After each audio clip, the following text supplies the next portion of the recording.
I want to make this video today about, and I've titled this one, When Panic Becomes a Platform. And I want to go over Acts chapter 27, verse 21 through 26, where it says, where Paul is sailing on a Roman prison ship.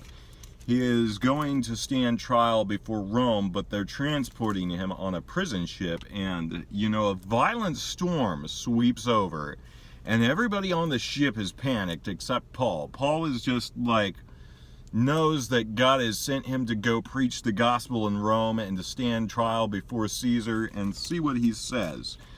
He says, after we had gone a long time without food, Paul stood up before them and said, men, you should have taken my advice and not to sail to Crete, and then you would have spared yourselves this damage and loss. But now I urge you to keep up your courage, because not a one of you will be lost, only the ship will be destroyed. Last night, an angel of the God to whom I belong, whom I serve, stood before me and said, do not be afraid, Paul. You must stand trial before Caesar, and God has graciously given you all the lives of those you sail with. So keep up your courage, men, for I have faith in God that it will happen just as he told me. Nevertheless, we must run aground some island. So here Paul is using an opportunity to preach the gospel to these people who are freaking out because they're afraid the ship is going to go down. We're all going to die. They're panicked, and they hadn't even been eating. So let's see. We'll go back a few verses earlier. It says, before long, a wind of a hurricane force called a northeaster swept over the island. The ship was caught by the storm and could not head into the wind. So we gave way to it and were driven along. As we passed the lee of a small island called Cauda, we were hardly able to make the lifeboat secure, so the men hoisted it aboard, and then they passed ropes under the ships to hold it together. Because they were so afraid that they would run aground on the sandbar of Syrtis, they lowered the sea's anchor and let the ship be driven along. We took such a violent battering from the storm that the next day we began to throw the cargo overboard. On the third day, they threw the ship's tackle overboard with their own hands. When neither sun or stars appeared for many days, the storm continued raging. We finally gave up all hope of being saved. And then Paul gets this vision from the Lord where the angel of the Lord says, keep up your courage. Do not be afraid, Paul. You must stand trial before Caesar, and God has graciously given you the lives of all who sail with you. Was Paul a little alarmed? It sounds as if he was, until that angel appeared to him and strengthened him with courage. And so I want to encourage every one of us as Christians, believers in Jesus Christ. We're going through some times where things have gotten kind of scary. There's some of you who might be scared, afraid about the news headlines, but just think about how Paul used his opportunity where everybody else was panicking. Paul got his strength from the Lord. Paul got his encouragement from the Lord. And then what did he do with that hope he got? He encouraged those around him. He used that to bring a hope to a hopeless situation. Paul was using his hope to strengthen the hearts of those around him so that those people could be saved also. Not just saved from the storm, but saved eternally.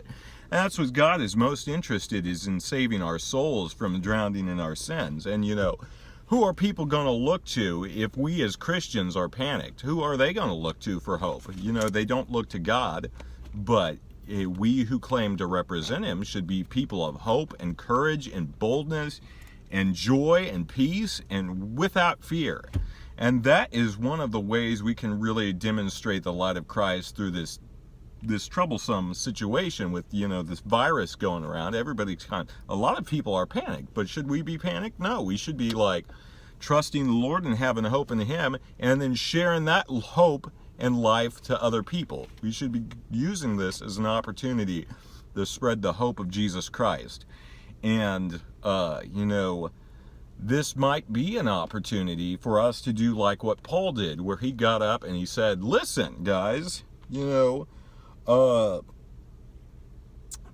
keep up your courage, men, for I have faith in God that it will happen just as he told me. Nevertheless, we must run aground smiling. So it's let's go on for a little bit further, where it says, just before dawn, Paul urged them to eat. For the last 14 days, he said, you have been in constant suspense and have gone without food, and haven't eaten anything. Now I urge you to take some food. You need it to survive. Not one of you will lose a single hair from his head. After he said this, he took some bread and gave thanks to God in front of them all. That's what, in front of them all, then broke it and began to eat, and they were encouraged and ate some food.